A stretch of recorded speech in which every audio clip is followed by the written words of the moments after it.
Boa noite a todos, sejamos bem-vindos a mais um encontro com o Evangelho, nesta noite envolvendo bastante a Mônica, para que ela possa trazer para nós a sua pesquisa, o seu estudo, e que esse conteúdo possa penetrar em nossas mentes e corações, fortalecendo a cada um de nós mais um pouquinho nos ensinamentos que Jesus deixou.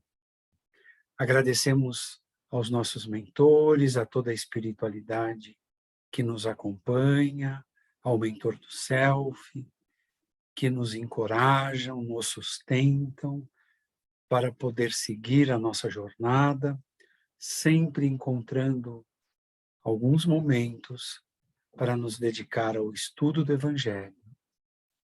Também agradecemos porque nos socorrem, intuem e encorajam para vivermos esses aprendizados.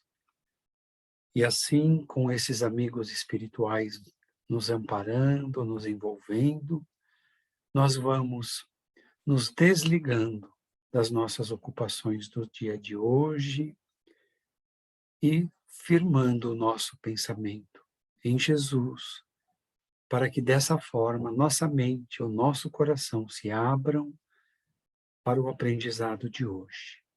Que assim seja, graças a Deus. Boa noite a todos. Que Jesus continue nos abastecendo do seu amor. Estamos tão próximos do Natal, da comemoração, né, da vinda de Jesus aqui. E Jesus,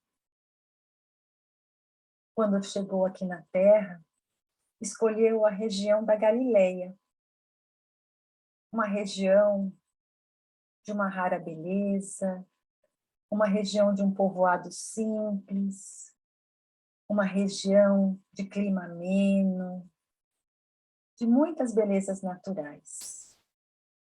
E é nessa região da Galileia que ficaram escritas, então, as lições mais belas do Evangelho.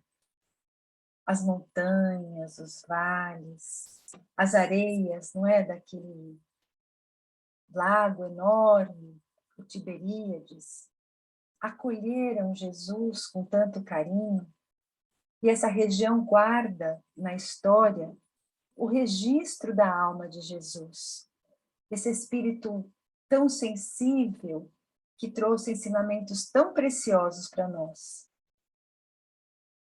Em Cafarnaum, uma aldeia pequena de pescadores, que morava Simão Bar Jonas, Simão, filho de Jonas, depois conhecido por Pedro, e nós acabamos falando Simão Pedro. Simão morava ali próximo às margens daquele lago, a temperatura amena daquelas planícies, os ventos frescos ali que vinham de Genezaré, eles atraíam para a região a elite, né, da Palestina, e também os povos que conquistavam os judeus, os romanos, também tinham suas propriedades de veraneio ali na região da Galileia, porque esse clima ameno, a região era muito favorável a tudo isso. Essas cidadezinhas ao redor de toda essa região ficaram, então, muito conhecidas por conta da pregação de Jesus. Então, tudo girava em torno, né, desse lago de Genezaré, também conhecido, então, como Tiberíades, ou Mar da Galileia, de tão grande que ele era, mas também de uma beleza imensa.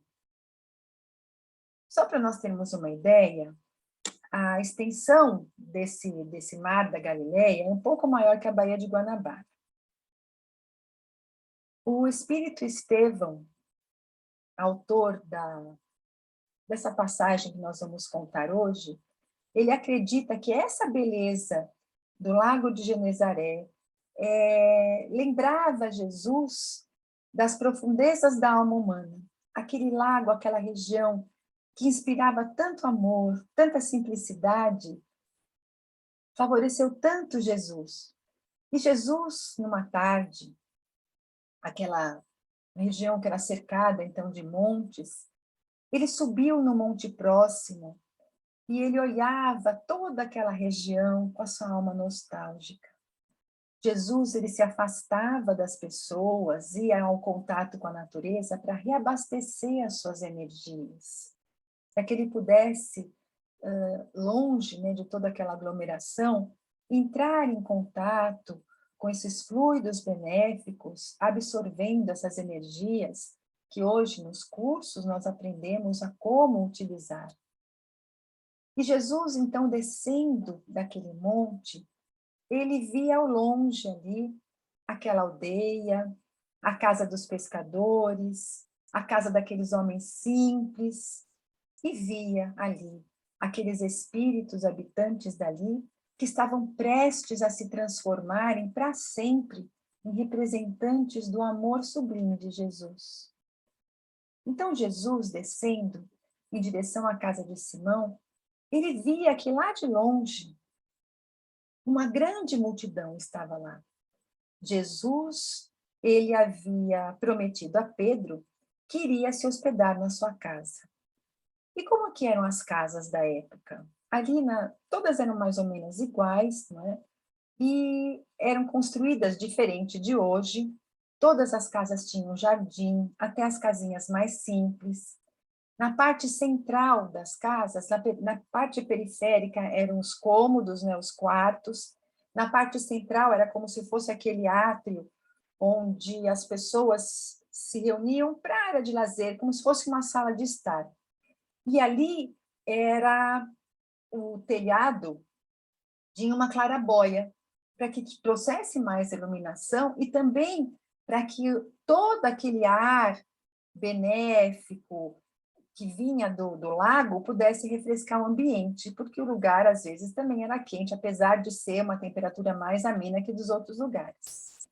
E, normalmente, no fundo das casas, havia uma escada que dava para essa claraboia. E a casa de Simão não era diferente, era simples, mas tinha essa estrutura. E o comportamento de Simão também não era diferente dos demais homens. Simão, quando conheceu Jesus, passou a hospedar Jesus quando Jesus estava ali em Cafarnaum. E naquele dia, naquela tarde, que Jesus viria ali com ele, Pedro divulgou para todas as pessoas, em todos os arredores, que ele iria receber uma visita muito especial. E no íntimo, Pedro pensava que todos deveriam saber que ele era amigo de Jesus, que Jesus ia estar lá. Então o assunto se espalhou pela vizinhança.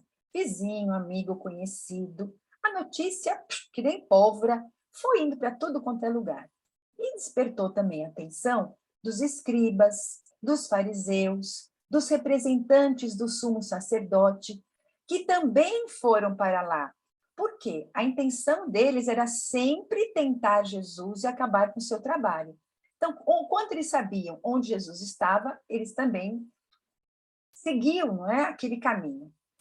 Bem, só que também essa notícia chegou a toda aquela multidão de aflitos, de desesperados, que já sabiam de Jesus e que queriam seus benefícios imediatos. Então, esse era o quadro que se esboçava naquela tarde em Cafarnaum. Jesus descendo, se aproximando da casa de Pedro, aquela multidão ali se acotovelando na porta de entrada, Pedro do lado de dentro respondendo as perguntas, aqueles olhares, as observações daquelas pessoas presentes. Ele ficava incomodado com tanta pergunta, mas ao mesmo tempo ele sentia aquele orgulho de ser assim um homem importante por ser amigo de Jesus. Porque ele era o anfitrião daquela pessoa tão admirada, do mestre dos desvalidos. E sabendo que Jesus iria chegar lá, ele prometeu, disse, não, Jesus vai vir, Jesus vai vir. Mas as pessoas estavam muito impacientes, elas queriam Jesus, porque Jesus representava a solução mais fácil dos seus problemas. Era pedir que eles iriam receber. E Jesus, claro, com todo o seu psiquismo, percebeu o que estava acontecendo ali na casa de Pedro e o que passava no íntimo de cada uma daquelas pessoas.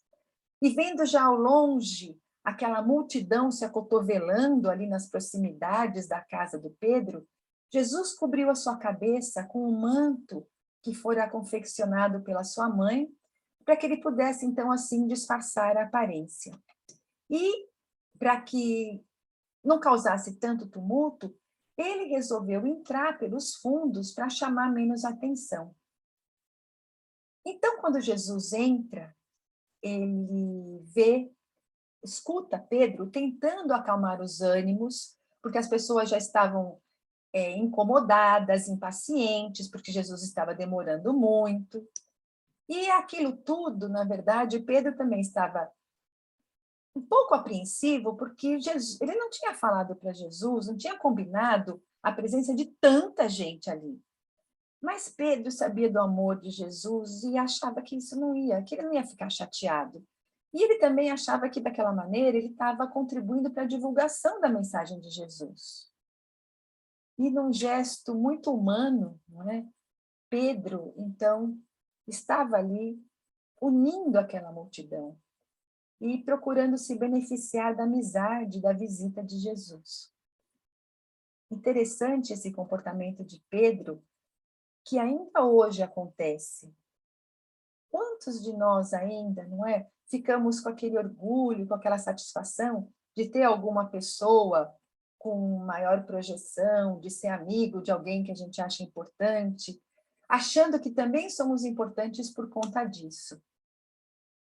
E Pedro conseguiu chamar atenção para ele mesmo, chamar a atenção das pessoas pelo fato de ele ser amigo pessoal de Jesus. E Jesus, então, percebendo todo esse clima, ele entra ali pela parte de trás, passa pelos cômodos e procurando disfarçar, né, a sua presença e também o seu olhar, porque o olhar de Jesus é inconfundível. Então, ele tentando, né, de cabeça baixa para que ninguém pudesse reconhecê-lo. Então, entrando, como eu já disse, pelos fundos, né, da casa, passou despercebido e vai chegando naquela sala onde todos conversavam animados, eufóricos. E lentamente Jesus te dirige ao centro da sala e lentamente retira o manto da sua cabeça. Na aparência, nas roupas, Jesus se confundia com o homem mais simples do povo. Agora, quando Jesus levantava a cabeça e colocava o seu olhar sobre as pessoas, aí sim as coisas mudavam. Jesus, ao olhar aquela multidão que estava ainda conversando, comentando, inquieta, quando os seus olhos cruzavam com os olhos de cada pessoa, essas pessoas iam se acalmando. E assim que o burburinho foi cessando, e antes mesmo que o silêncio fosse total, as pessoas ouviram a voz de Jesus, a sua voz carregada de magnetismo contagiante. E Jesus, então, ele olha e diz: a paz seja convosco. Shalom. Então, shalom é essa bênção que Jesus costumeiramente ele fazia no lugar onde ele chegava, onde ele iniciava a sua pregação.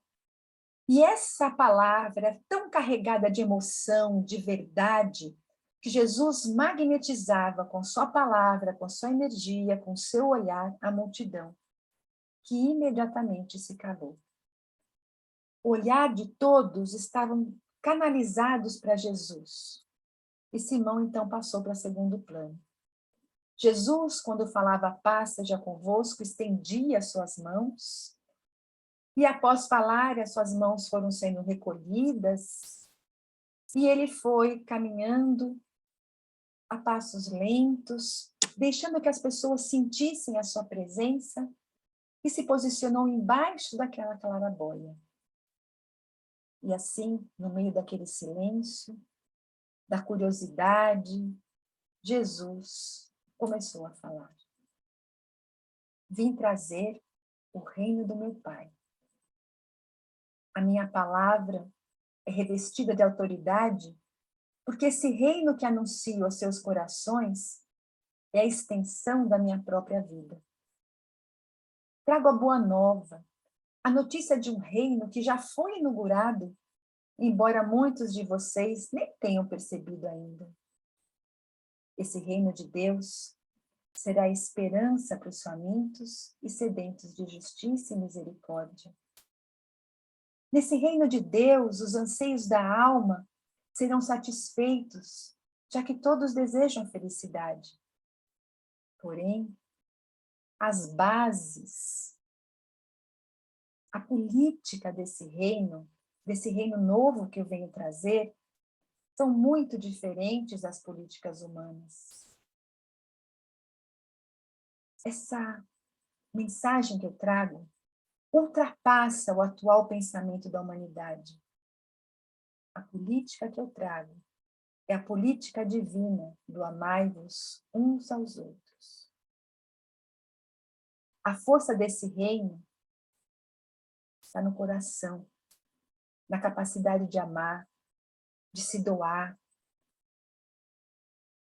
A força que vai transformar cada um de vocês na mensagem viva e no próprio mensageiro da felicidade.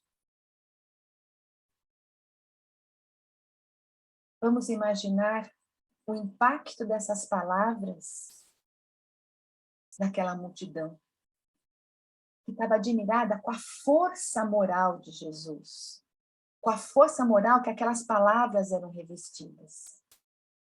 Como é que era esse povo?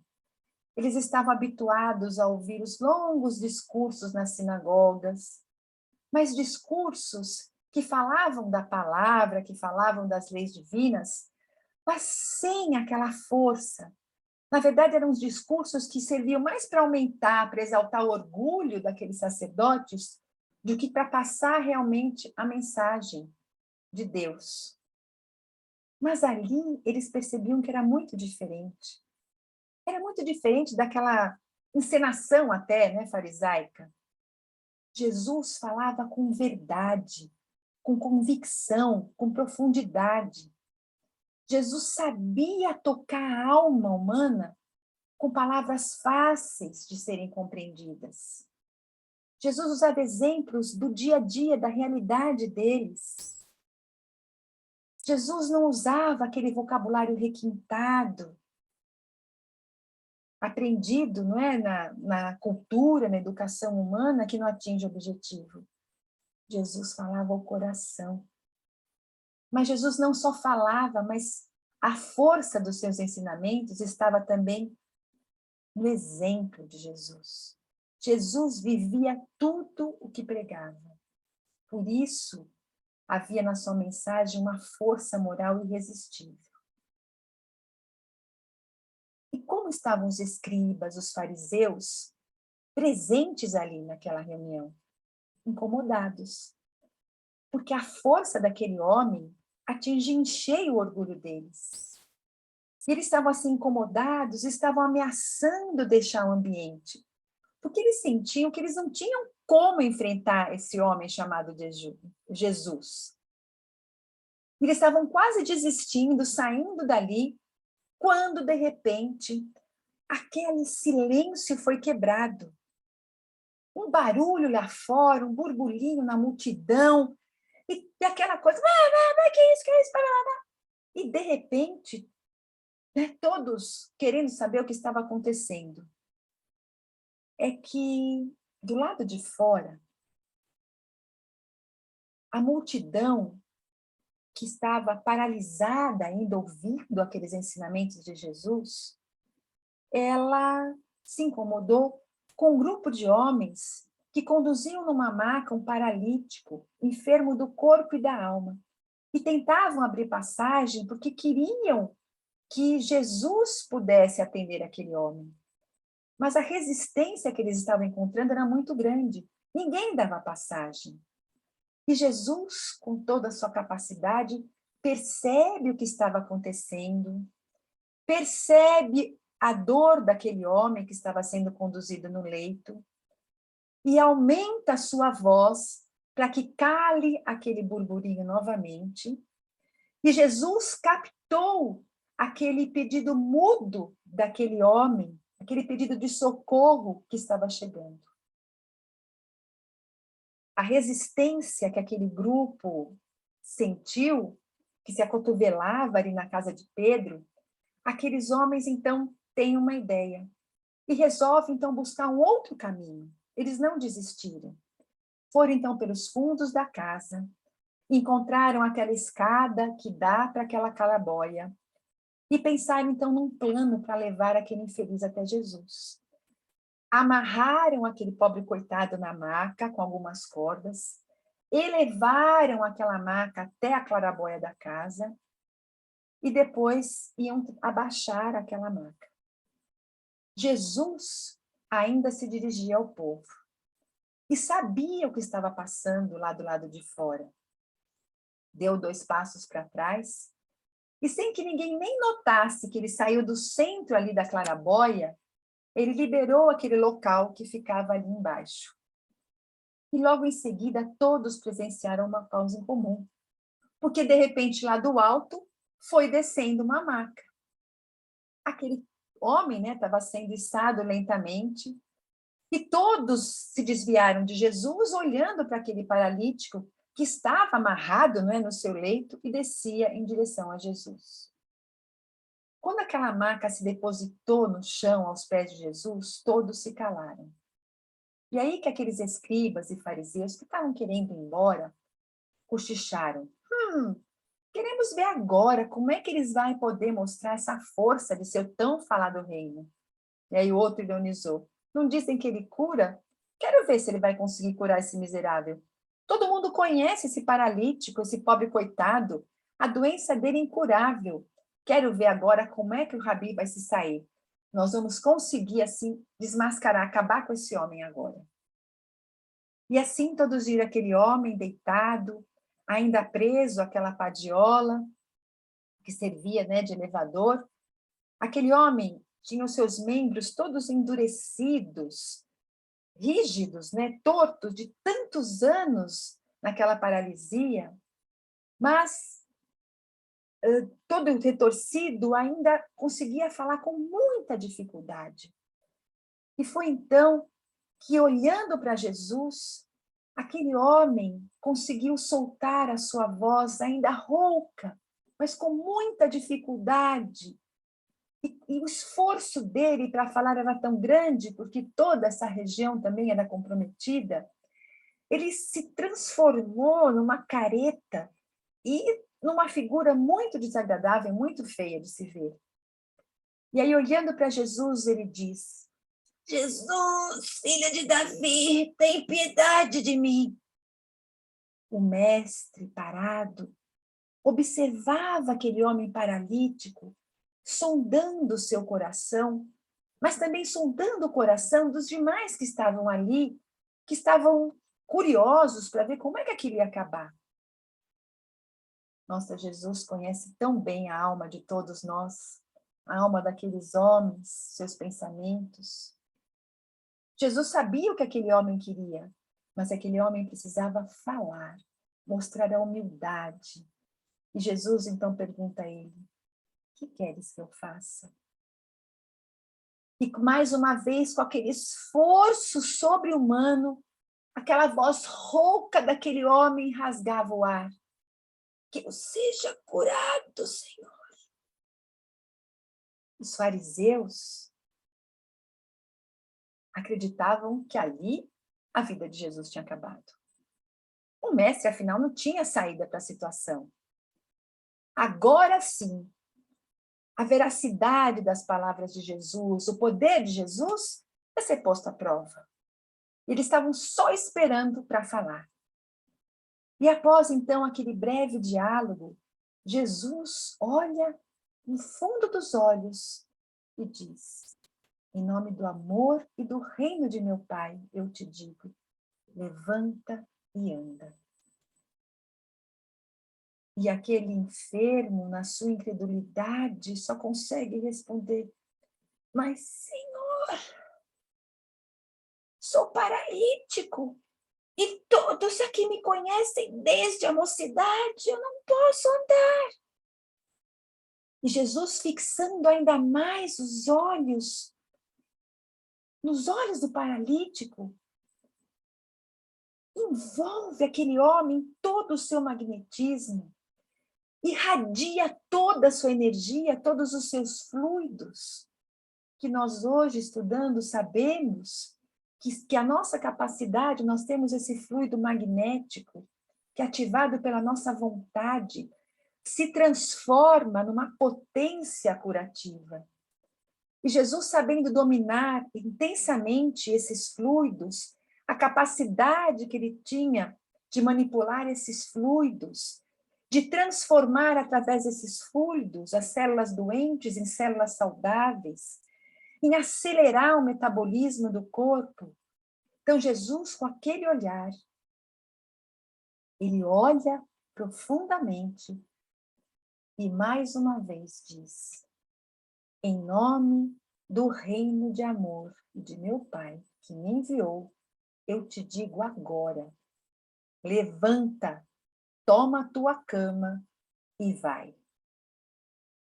Os fariseus, os escribas murmuraram, questionando a autoridade de Jesus. E a multidão inquieta, mas em silêncio, aguardava os resultados do poder de Jesus. O paralítico não conseguia mais desviar os seus olhos do olhar de Jesus.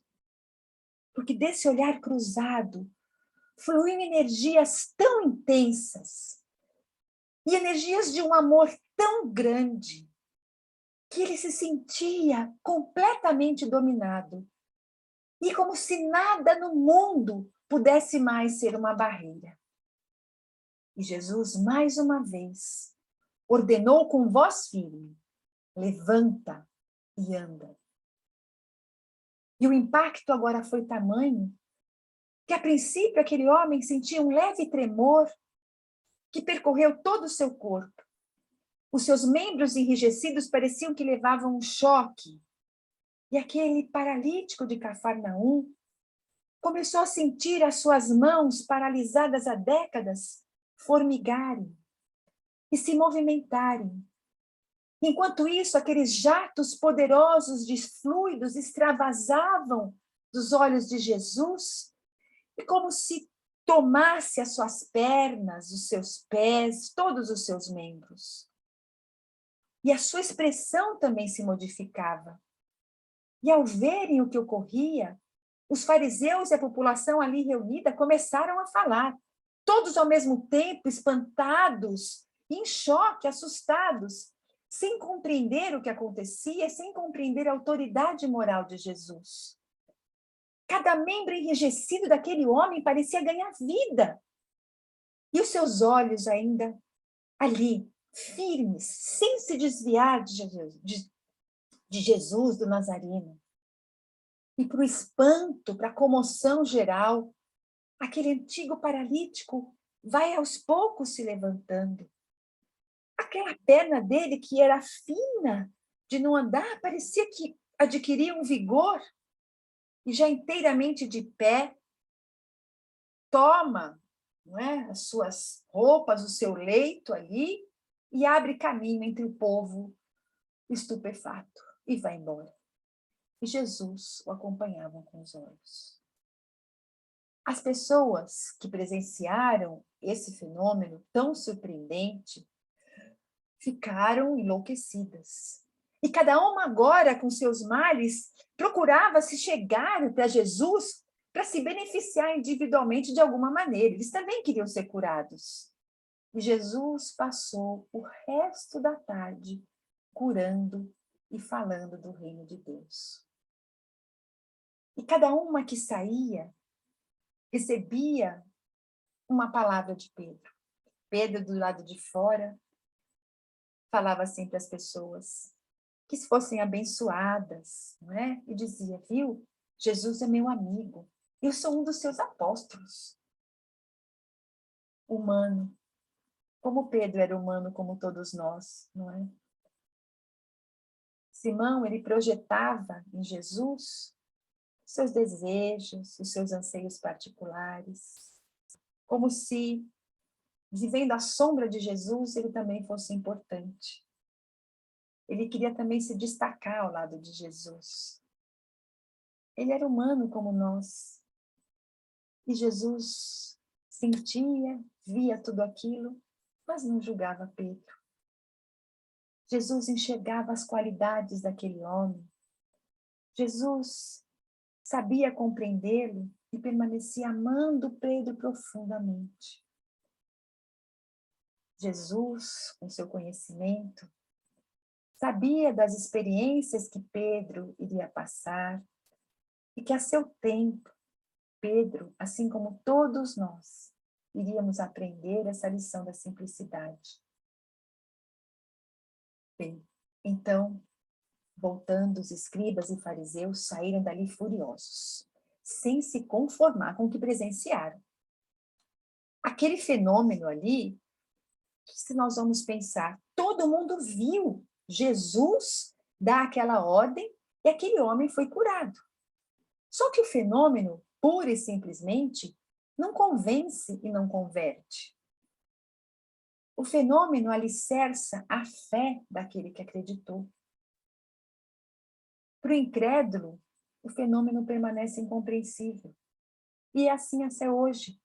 Quantos ouvem a palavra, quantos escutam, mas não querem ouvir? Quantos ouvem as orientações vindas dos espíritos, mas ainda não se dão conta?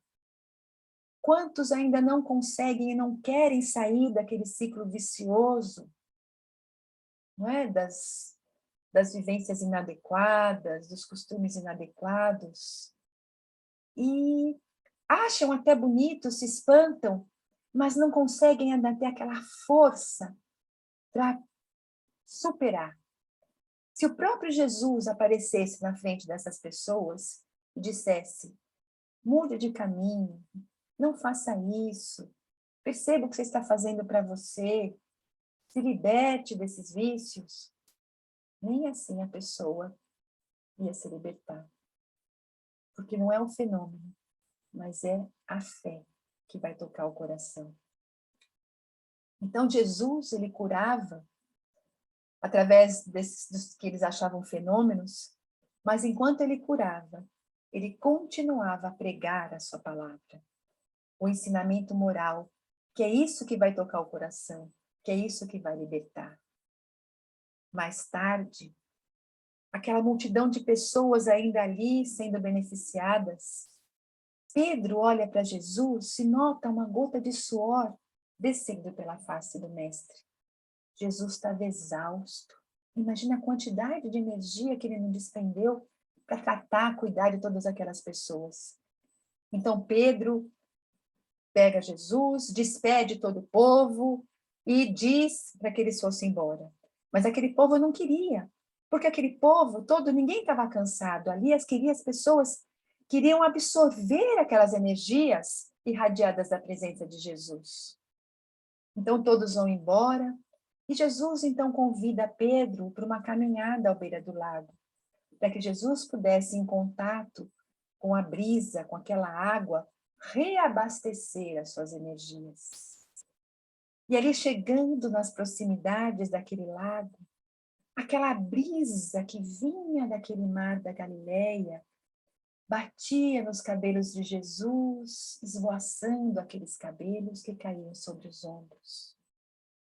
E naquele começo de noite, Jesus chorou. Uma lágrima discreta substituiu o suor daqueles minutos anteriores.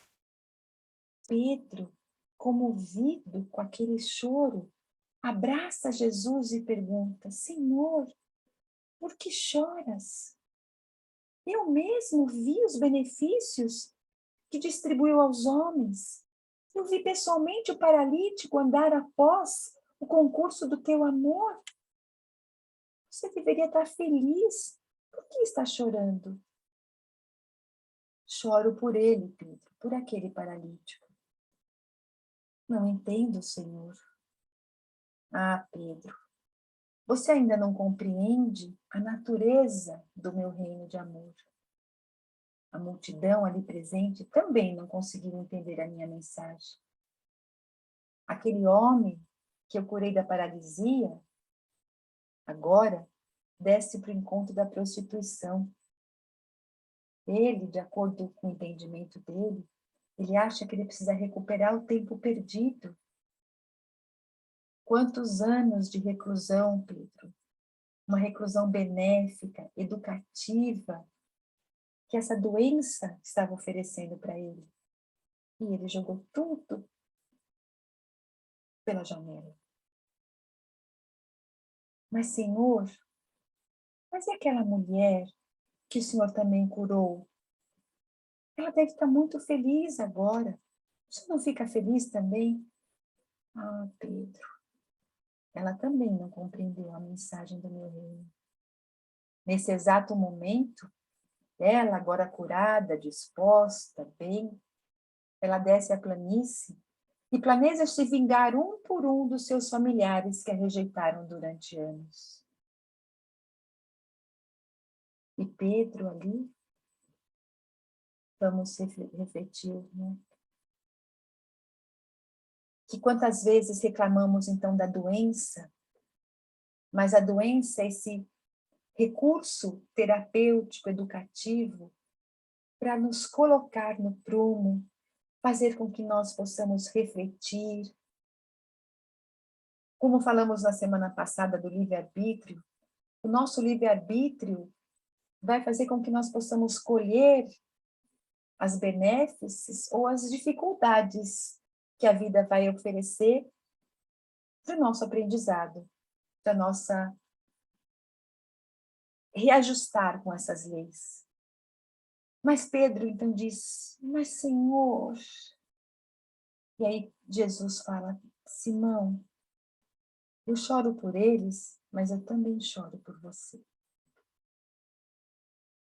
Eu imagino o impacto dessa frase em Pedro.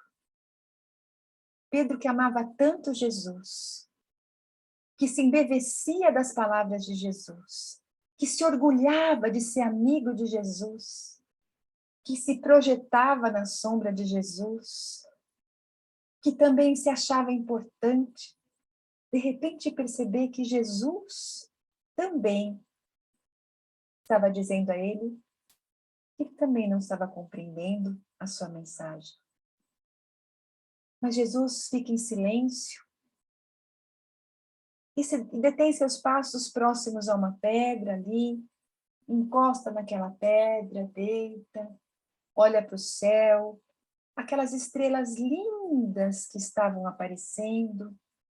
E Pedro faz a mesma coisa, respeita o silêncio e começa a admirar aquele céu todo estrelado. E Jesus, após uns minutos, quebra o silêncio e fala para Pedro, olhando para as estrelas. Pedro, o meu reino é tão grande, tão vasto, como essas estrelas do céu. Hoje, você presenciou o fenômeno, mas não compreendeu. Mas virá um dia que você vai entender. Virá um dia, virá a hora, que eu deverei retornar para as estrelas, que eu deixarei a terra. E você, Pedro, vai me representar entre os homens. Mas, Senhor, quando eu for, continuou Jesus. E nisso Pedro começa a chorar. Enviarei um consolador, Pedro, para ficar com você e com todos eternamente. Mas vai ser só quando esse consolador vier, Pedro, é que você entenderá o significado verdadeiro de meus atos e de minhas palavras. Colocando-se a caminhar novamente para ali, para a cidade, Jesus, o nosso mestre, volta para a casa de Pedro, deixando a marca dos seus pés ali naquela areia. As águas vieram, apagaram aquelas pegadas, mas o tempo não conseguiu apagar a grandeza dos ensinamentos de Jesus, a grandeza do seu amor. Lutas, guerras, atitudes tenebrosas da humanidade não conseguiram apagar a grandeza do ensinamento de Jesus, do amai-vos uns aos outros. E com toda a sinceridade do nosso coração, vamos agradecer a Jesus por tudo que Ele fez, por tudo que faz por nós. Que humanos como somos, como Pedro, trazendo tanta dificuldade, mas já admirando, que possamos nos fortalecer nesses ensinamentos de Jesus. Compreender essa mensagem hoje esclarecida por essa doutrina maravilhosa, que é esse Consolador de Jesus, que veio reviver os seus ensinamentos, que veio fazer nós compreendermos a mensagem de Jesus e falar aquilo que a nossa maturidade ainda não era capaz de compreender. Então vamos fazer o nosso melhor, buscar tomar as atitudes mais adequadas, agir de acordo com as leis divinas, com esses ensinamentos. Vamos lembrando aquela passagem, não é? Naquele momento em que Jesus falava com todos eles na casa de Pedro. Vamos aceitar o convite de Jesus e desenvolver a nossa capacidade de amar. A capacidade de nos doarmos, de nos transformarmos, para que cada um de nós seja, então, essa mensagem viva do Evangelho, para que nós possamos ser o quê? O mensageiro da felicidade, como disse Jesus. Que Jesus, olhando para cada um de nós, com seu amor, possa sorrir para nós e não mais chorar por nós.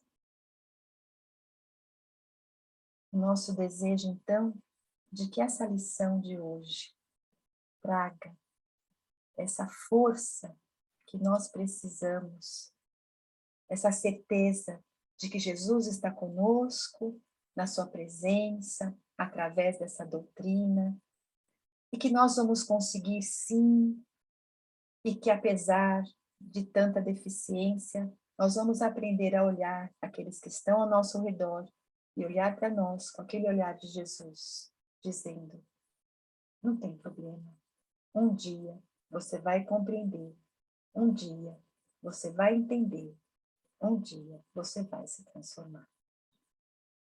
E como disse Jesus, Shalom, muita paz a todos.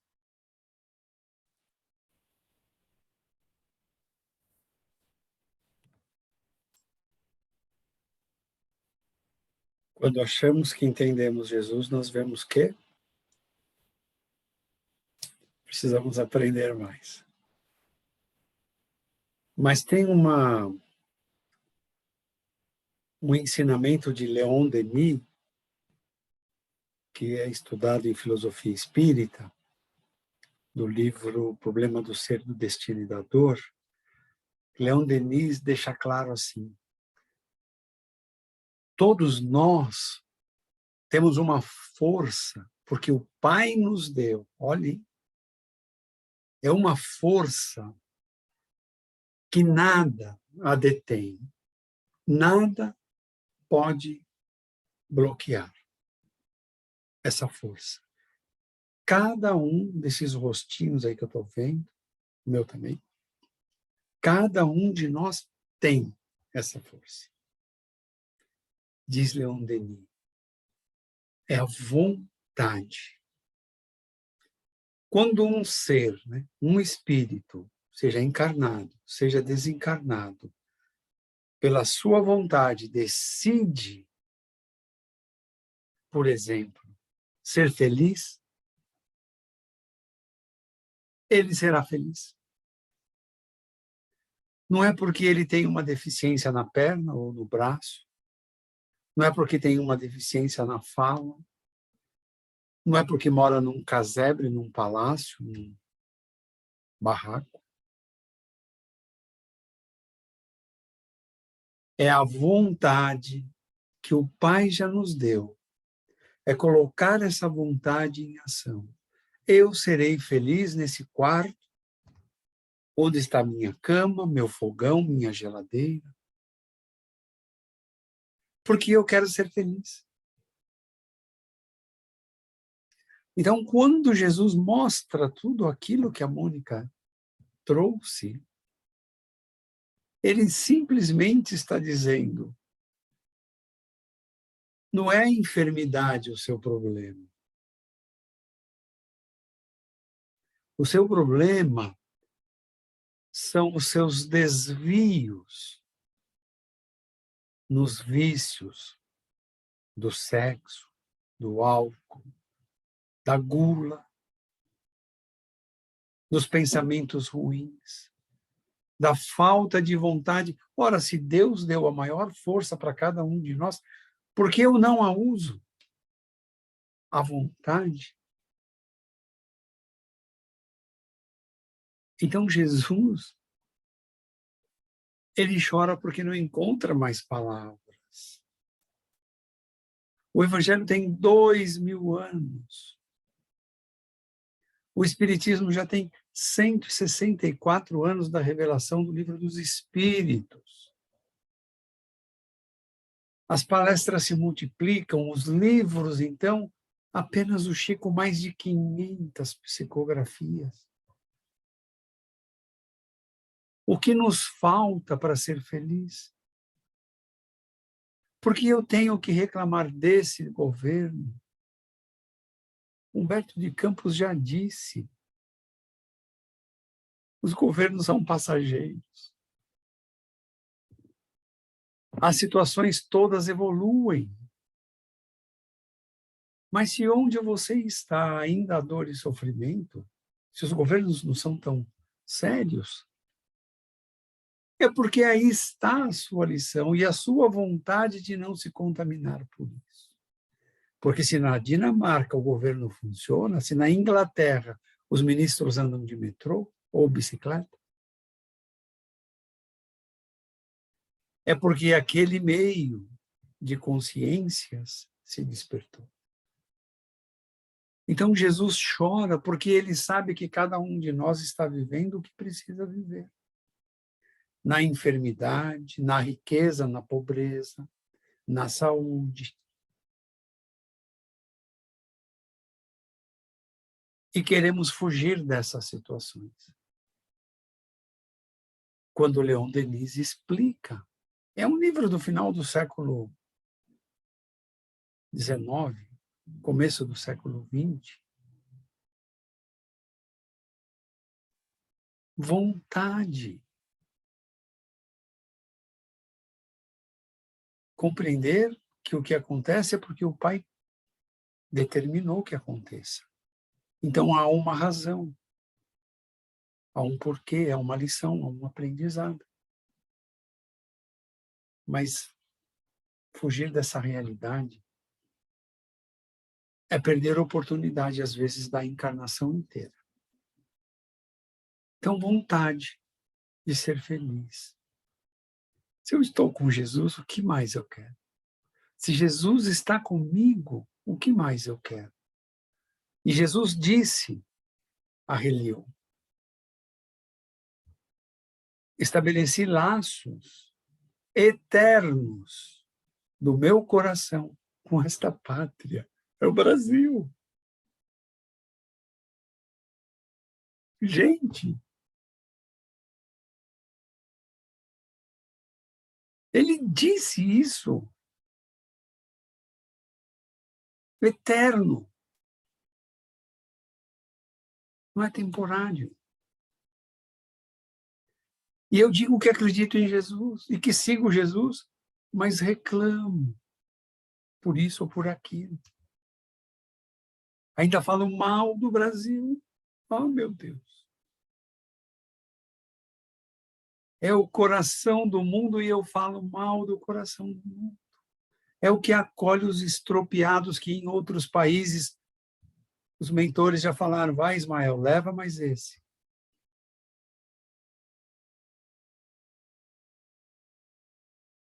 Somos fortes, estamos com Jesus. Jesus está conosco. Então, sem desânimo, só alegria. Ainda que a dor seja a perda de um ente querido, a enfermidade de um ente querido, tudo isso faz parte que depois saberemos. Mas se estamos em provas, não temos o direito de saber a resposta. Temos que trazer a resposta com alegria, com vontade de fazer o melhor. Muito boa reflexão para essa época do ano. Pessoas preocupadas se a mesa vai ser farta, se as pessoas vão estar reunidas, se aquele chato virá, se haverá barraco porque aquela tal. Está tudo errado. O que é Natal? Está errado. Então, Jesus, obrigado por tanto amor que o Senhor tem por cada um de nós. Obrigado pela infinita paciência que tem de esperar que nós, pela nossa vontade, vamos até o seu encontro. Obrigado por nos esperar o tempo que nem nós sabemos, mas que um dia chegaremos até o Senhor em verdade. Aceite, mestre, esses fluidos mais qualificados que temos. São poucos, mas o Senhor mesmo ensinou, diante da multidão faminta, o que tens a Pedro? E Pedro disse, esses poucos peixes e esses poucos pães. No entanto, o seu amor é tão grande que a multiplicação se fez de uma forma que todos comeram, se fartaram e ainda levaram para casa alimentos. Senhor, aceite esses nossos fluidos mais qualificados e que esses fluidos possam percorrer os lugares agora onde as pessoas estão se sentindo abandonadas, deprimidas, encarceradas, sozinhas. Sozinhas, às vezes, dentro dos lares, que essas pessoas possam receber agora essa energia, suprindo essas suas carências, essa necessidade de alguém perto, e que possa brotar de dentro delas a força e a coragem para retomarem os seus caminhos, as suas jornadas, as suas vidas com alegria. Senhor, que essas energias que te entregamos possam chegar aos lares que se encontram em desarmonia, que essas energias possam iluminar as mentes e os corações nesses lares, para que as pessoas se respeitem, se aceitem, se encorajem para seguir suas jornadas em paz e harmonia. Permita a Jesus que também esses sentimentos em forma de fluidos possam chegar aos leitos, onde a dor predomina apesar de toda a medicação, de todo o cuidado e amparo que as criaturas enfrentam. Que elas possam encontrar na prece, que a ciência já provou, traz resultados benéficos ao corpo físico. a forma de harmonizarem os seus corpos e superarem essas enfermidades. E assim, Jesus, aceite toda essa nossa jornada do dia de hoje e que a sua paz adentre em nossos lares, envolvendo cada um daqueles com quem habitamos em nosso lar, e que essa paz possa envolver totalmente o lar e a cada um desses com quem compartilhamos nos nossos lares. Que os nossos laços de família se fortaleçam, se estreitem e que possamos assim cada vez mais estar em Ti, Senhor. Que assim seja. Graças a Deus. Boa noite a todos.